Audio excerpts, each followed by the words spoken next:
ఎలాగైనా మాజీ ముఖ్యమంత్రి వైఎస్ జగన్మోహన్ రెడ్డికి సంబంధించి నెల్లూరు జిల్లా పర్యటనకు అడ్డంకులు సృష్టించాలనేటువంటి ఎజెండాతోనే పోలీసులు నోటీసులపైన నోటీసులు సర్వ్ చేస్తున్నటువంటి పరిస్థితి. ఒక్కోసారి ఒక్కో నోటీసులో కొత్త రకమైనటువంటి నిబంధనలను సృష్టిస్తూ కూడా వాళ్ళు ఆంక్షలు విధిస్తున్నారు. ఇవాళ ఉదయం మరో కొత్త నోటీస్ని జిల్లా వర్కింగ్ ప్రెసిడెంట్ ఎమ్మెల్సీ చంద్రశేఖర్ రెడ్డికి అందించినటువంటి పరిస్థితి ఉంది. ప్రస్తుతం మనతో పాటు ఎమ్మెల్సీ చంద్రశేఖర్ రెడ్డి ఉన్నారు. సార్, ఎన్ని నోటీసులు? దాదాపు ఇప్పటికి 4 నోటీసులు అనుకుంటా సార్. ఏంటి సార్, ఒక్కొక్క నోటీసులో ఒక్కొక్క కొత్త కోణం, కొత్త నిబంధన. కేవలం జగన్మోహన్ రెడ్డి గారి పర్యటన అడ్డుకోవడం, అదేవిధంగా ప్రజా ఆదరణని ఓర్వలేక ఇస్తున్నటువంటి నోటీసులుగానే చూడాలా? తప్పకుండా జగన్మోహన్ రెడ్డి గారు మొట్టమొదటిగా కాకాని గోవర్ధన్ రెడ్డి గారిని అరెస్ట్ చేసినప్పుడు ఆయన్ని ములాఖత్ కావడానికి జైల్లో పరామర్శించడానికి రావాలని ప్రయత్నించినప్పుడు హెలిప్యాడ్ పర్మిషన్స్ ఇవ్వకుండా చాలా ఇబ్బందులు పెట్టినారు. ఇవన్నీ కూడా గతం చూసినాం. అయితే ఇటీవల కాలంలో నల్లబరెడ్డి ప్రసన్న కుమార్ రెడ్డి గారి ఇంటి మీద కూడా దాడి జరిగిన తర్వాత మళ్ళా 31వ తారీఖున ప్రోగ్రాం పెట్టుకున్నప్పుడు మేము కూడా కాంప్రమైజ్ అయ్యి ఏదైతే జైలు పక్కన ఒక అటవీ ప్రాంతంలో ఎట్లాంటి రాకపోకలకు కానీ జనసంచారం లేని ప్రాంతంలో వాళ్ళు హెలిప్యాడ్ మొదట్లో చూస్ చేస్తున్నారు. సరే, ఎందుకు మనం కూడా కాంప్రమైజ్ అవుదామన్న ఉద్దేశంతో దాన్ని కూడా ఆ హెలిప్యాడ్ ఆ ప్రాంతాన్ని కూడా తీసుకోవడం జరిగింది. దానికి సంబంధించి జేసీబీలతో కానీ డే అండ్ నైట్ వర్క్ చేస్తా ఉన్నా కూడా 4 రోజుల నుంచి రోడ్ ఫార్మేషన్ కానీ హెలిప్యాడ్ ఏర్పాటు కానీ ఇవన్నీ కూడా 4 డేస్ నుంచి కష్టపడతా ఉన్నాం.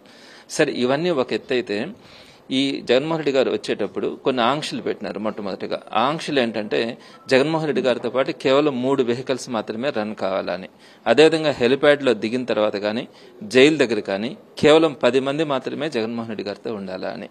నెక్స్ట్ 3వది, ప్రసన్న కుమార్ రెడ్డి గారి ఇంటి దగ్గరికి ఆయన పరామర్శించడానికి వస్తారన్నప్పుడు అక్కడ ఒక్కరు కూడా, అంటే అక్కడ ఎవరు కూడా మొబిలైజేషనే ఉండకూడదు, మనుషులే ఎవరు కూడా రాకూడదు. అంటే ఒక్క మాటలో చెప్పాలంటే ఒక్క మనిషి కూడా ఆ ప్రాంతంలో ఉండకూడదు అనేది 3వ కండిషన్ పెట్టినారు. ఈ కండిషన్స్ పెట్టి నోటీస్ ఇష్యూ చేసినప్పుడు దాన్ని అపోజ్ చేయడం కూడా జరిగింది.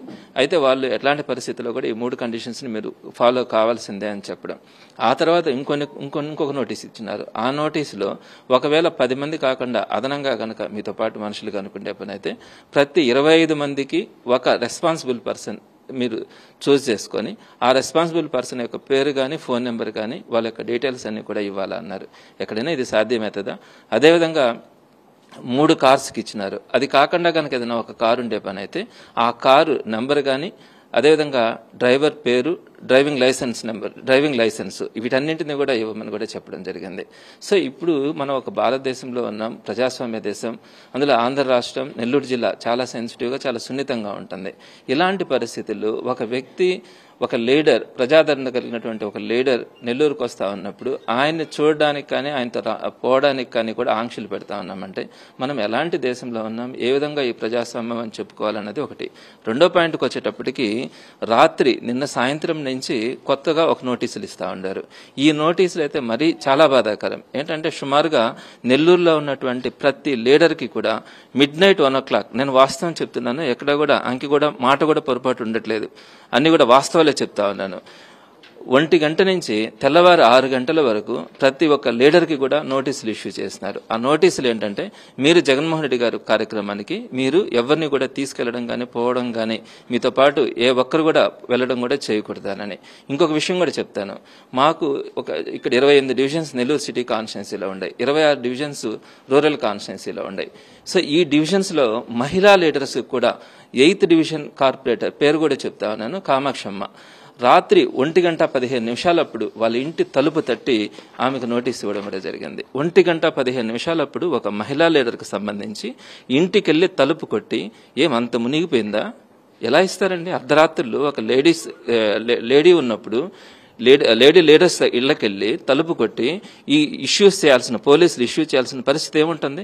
ఆ చుట్టుపక్కల వాళ్ళు అర్ధరాత్రి పోలీసులు వెళ్ళి ఈ విధంగా నోటీసులు ఇస్తా ఉంటే చుట్టుపక్కల వాళ్ళకి ఏ విధమైనటువంటి ఇబ్బందులు ఉంటాయి మీరు గమనించలేరా? ఇదేమన్నా ఆటవిక రాజ్యంలో ఉన్నామా? మీ ఇష్ట ప్రకారం మీకు అధికారం కనుకుంటే ఏదైనా చేయొచ్చనే అభిప్రాయంతో మీరు ఉన్నారా? ఎల్లకాలం మీరే ప్రభుత్వంలో ఉంటారని ఉంటుందా? లేకుంటే వాళ్ళే ఉంటారు, మేము ఇక్కడ అధికారులుగా మేము ఎల్లకాలం ఇక్కడే ఉంటామని అనుకుంటున్నారా? ఈ ఇష్యూని కూడా చాలా సీరియస్ గా తీసుకోవడం కూడా జరుగుతుంది. అధిష్టానానికి కూడా చెప్పడం జరిగింది. midnight ఈ విధంగా చేయడం కూడా అత్యంత దారుణమైనటువంటి విషయం. ఈ విధంగా అందరికీ నోటీసులు ఇచ్చి ఇబ్బందికరంగా చేస్తున్నటువంటి పరిస్థితి ఉంది. సో అది మొత్తం మీద కావాలనే జగన్మోహన్ రెడ్డి పర్యటనకు ఆంక్షలు విధిస్తూ నోటీసులు సర్వ్ చేయడం పట్ల తీవ్రమైనటువంటి ఆగ్రహం వ్యక్తం చేస్తున్నారు ఎమ్మెల్సీ చంద్రశేఖర్ రెడ్డి.